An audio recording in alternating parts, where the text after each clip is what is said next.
나는 매일 마트에 간다. 걸어서 10분 정도 거리에 작지도 크지도 않은 동네 마트가 있다.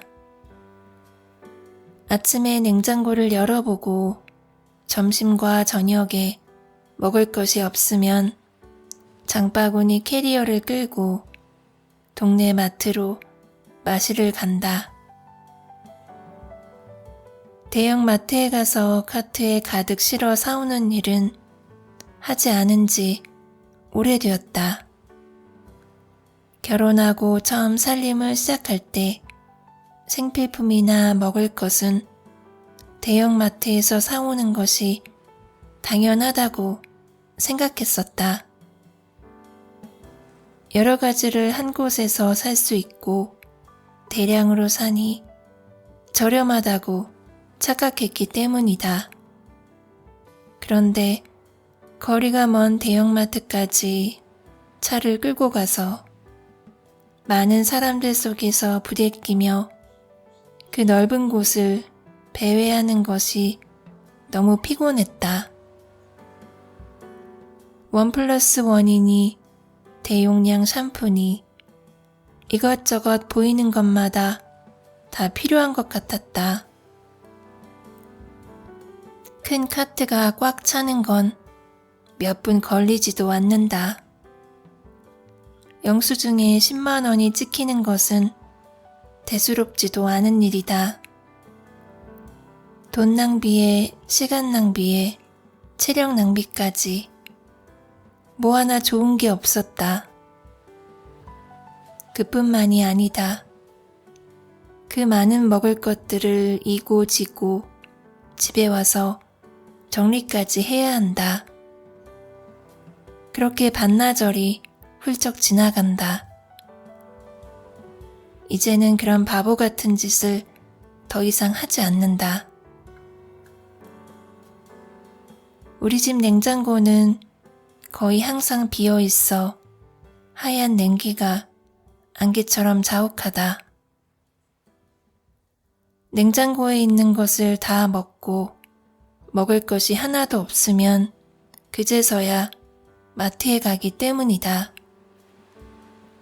반찬 한두 가지와 하루 이틀이면 다 먹을 만큼의 야채, 그리고 고추장, 된장, 케첩, 마요네즈, 이 정도 들어있다. 고기나 생선은 잘 먹지 않아서 냉장고에서 기분 나쁜 냄새도 나지 않는다.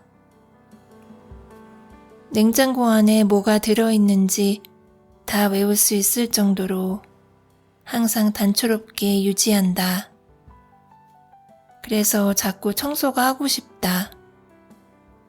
칸칸이 비어있으니 열어보면 닫고 싶어진다. 새 냉장고처럼 닦을 것이 없는데도 자꾸만 닫게 된다. 시간이 얼마 안 걸리기 때문이다. 냉장고 구석구석을 닦아내도 10분이 걸리지 않는다. 마트에 가는 길에 공원이 있다. 거기에서 1시간 정도 걷다가 마트로 간다. 따로 하는 운동이 없어 마트 가는 길에 걷기 운동을 한다. 그리고 마트에 가서 쭉 한번 둘러본다. 오늘 새로 들어온 신선한 과일이나 야채가 있는지, 오늘만 할인하는 품목이 있는지, 보물찾기 하듯 둘러보는 것이 참 재미있다.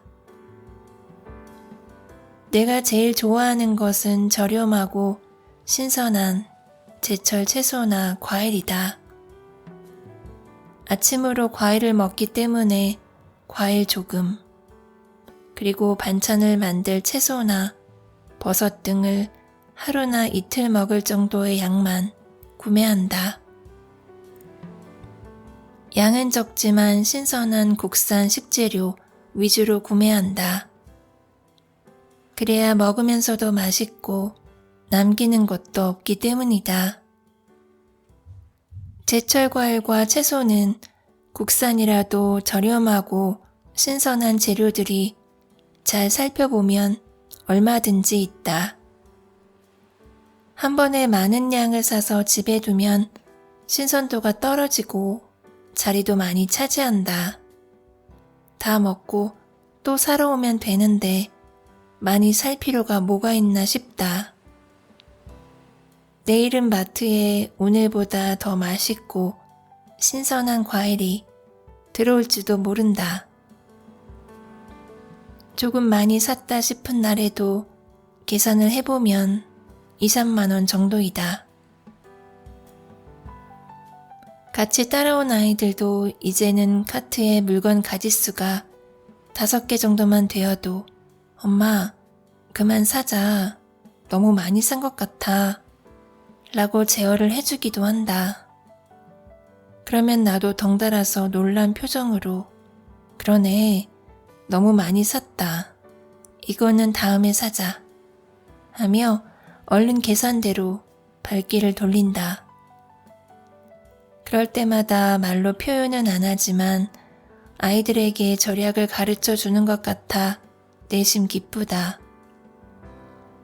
사가지고 온 물건을 집에 와서 풀어놓아도 정리하는데 시간이 얼마 들지 않는다. 보통 3-4가지 정도밖에 되지 않기 때문이다. 그러면 하루 이틀 정도 그것들을 알뜰하게 활용해서 요리해 먹는다. 있는 것으로만 요리를 하면 틀에 박힌 요리가 아닌 독특한 모양과 맛에 창의적인 음식이 되기도 해서 특별해진다.